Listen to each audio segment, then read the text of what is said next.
Bom dia a todos. Tenho muito prazer em participar, como posso e sei, nesta vossa reunião. Tenho a confessar por lapso meu, da minha única responsabilidade, só ontem ou anteontem, eu percebi que me era exigido enviar antecipadamente um pequeno resumo da minha comunicação, mas já não foi a tempo. Peço perdão. A relação entre saúde e cidadania não é evidente nem fácil. Se excluirmos todas as acessões românticas da cidadania, essa relação é muito difícil. Eu não creio que os direitos e os deveres do cidadão no domínio da saúde façam parte das definições clássicas de cidadão. Como não creio que o chamado direito à saúde, isto é, a um estado com ausência de doença, seja um direito do cidadão. Na verdade, a doença ou a saúde não diminuem um cidadão. Mas há relações entre os dois conceitos, sobretudo se entendermos o direito à saúde como um direito polissémico, isto é, com vários sentidos. Primeiro, o direito a obter cuidados de saúde. Segundo, o direito ao acesso a serviços e cuidados de saúde.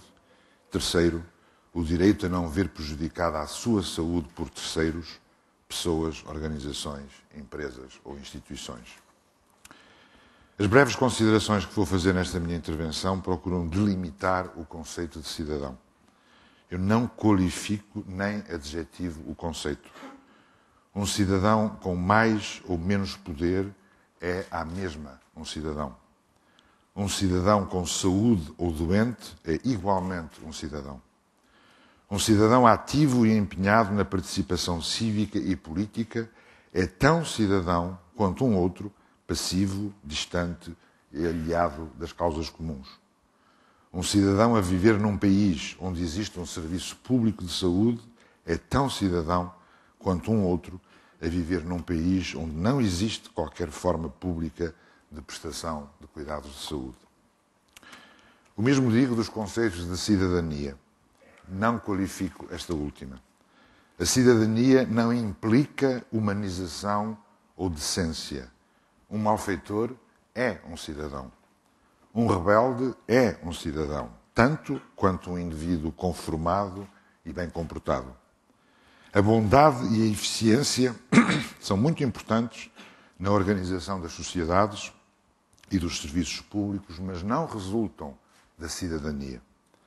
Todos estes conceitos que derivam de, todos estes são conceitos que derivam de outros valores e de outras entidades.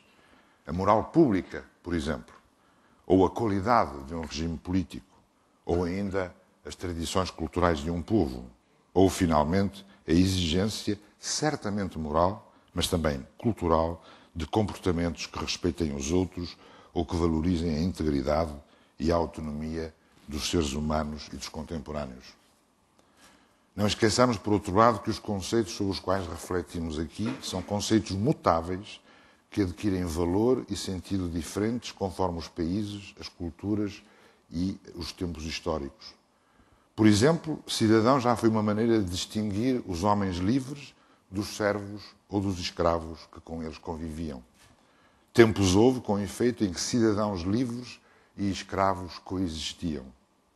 Hoje, admitir tal hipótese é negar o sentido essencial, moderno, da cidadania, que deve ser universal.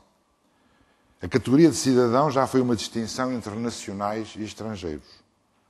Hoje, do mesmo modo, a tendência universal é a de equiparar estrangeiros e cidadãos em quase todas as situações, até mesmo, último reduto, no cumprimento de deveres militares ou do exercício do direito de voto.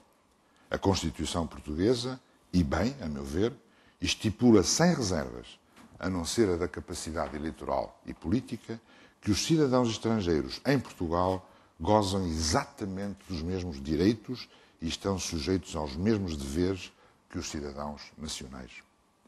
Não esqueçamos, pois, que direitos, deveres e cidadania são conceitos mutáveis e diversos conforme os tempos e os locais. A cidadania é uma instituição ou um valor razoavelmente positivos, composta de exigências ou atributos, em geral direitos e deveres, que estabelecem os padrões de comportamento entre os indivíduos e entre eles e as instituições que organizam a sociedade. Nesse sentido, e relembrando as afirmações feitas acima, as relações entre a saúde e os cidadãos são, em grande parte, as relações entre os serviços de saúde, os cuidados de saúde, de modo mais genérico, e os cidadãos.